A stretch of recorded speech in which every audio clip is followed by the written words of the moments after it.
Nestapa PJS siswa SMK di Medan meninggal diduga pasca diruda paksa, ditemukan ayahnya di kosan. Mamanya terus nangis-nangis. Anakku, katanya nangis sambil mengulur anaknya tadi. Seorang siswi SMK kelas 1 di Medan tewas, usai diduga dicekoki minuman bercampur obat dan diruda paksa. Korban diketahui berinisial PJS berusia 15 tahun, warga Kecamatan Pancur Batu, Deli Serdang. Menurut orang tua korban, Udin Sagala, peristiwa yang menimpa putrinya ini terjadi pada Jumat tanggal 1 Desember tahun 2023 kemarin. Awalnya, putri pertamanya ini berpamitan ke sekolah. Namun, hingga malam hari tidak kunjung pulang. Pihak keluarga yang panik, mencoba mencari tahu keberadaan anaknya.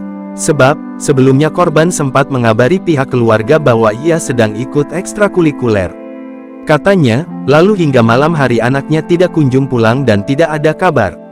Ia pun semakin panik dan khawatir. Kemudian, dia pun kembali menanyakan kembali keberadaan anaknya bersama temannya yang kebetulan tinggal di dekat rumah mereka.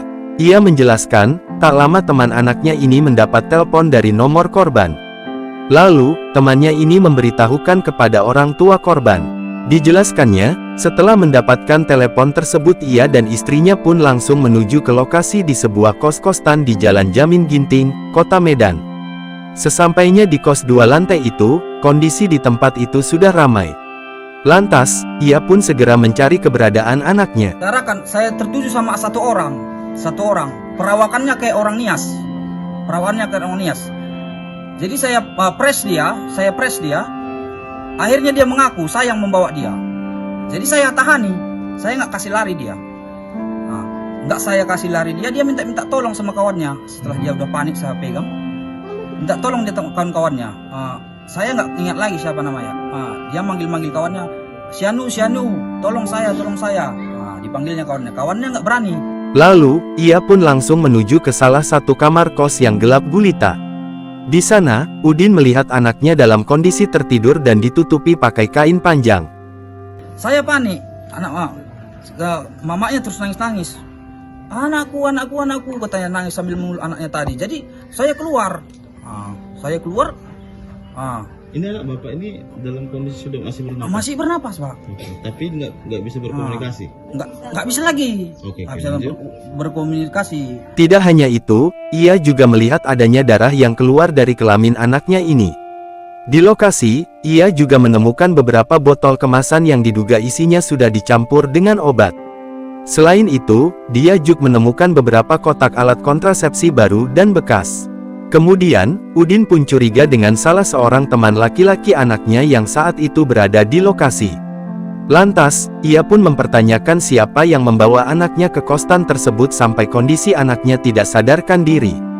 Lalu, teman laki-laki anaknya ini pun mengaku bahwa dia yang membawa korban ke kosan tersebut. Lebih lanjut, ia mengatakan bahwa setelah itu anaknya pun dilarikan ke klinik untuk mendapatkan perawatan medis. Sementara, teman laki-lakinya itu dibawa ke Polsek Medan Tuntungan. Setelah dilakukan perawatan medis korban pun dibawa pulang dengan niat keluarga agar dirawat di rumah. Keesokan harinya korban kembali kejang-kejang, mulut dan hidungnya mengeluarkan busa. Kemudian, keluarga membawa korban ke Rumah Sakit Haji Adam Malik untuk dilakukan perawatan kembali, pada Sabtu tanggal 2 Desember tahun 2023 dini hari. Namun, setibanya di sana korban pun dinyatakan meninggal dunia. Kuku-kukunya sudah mulai membiru, hidungnya sama mulutnya mengeluarkan busa banyak. Kayak mana itu, Pak? Nggak sadarkan diri. Ya udahlah, udah kayak gitu dibawa sama tulangnya lah. Itu tulangnya. Bawa sama tulangnya ke Adam Malik. Sampai saya di sini di rumah, nggak ada lagi lah, ditelepon lah sama tulangnya tadi. Sabarlah, Lai. Bere kita tadi nggak ada lagi sudah meninggal. Sementara itu, Kasat Reskrim Polrestabes Medan, Kompol Teuku Fatir Mustafa menjelaskan bahwa saat ini kasus tersebut masih dalam penanganan pihak kepolisian.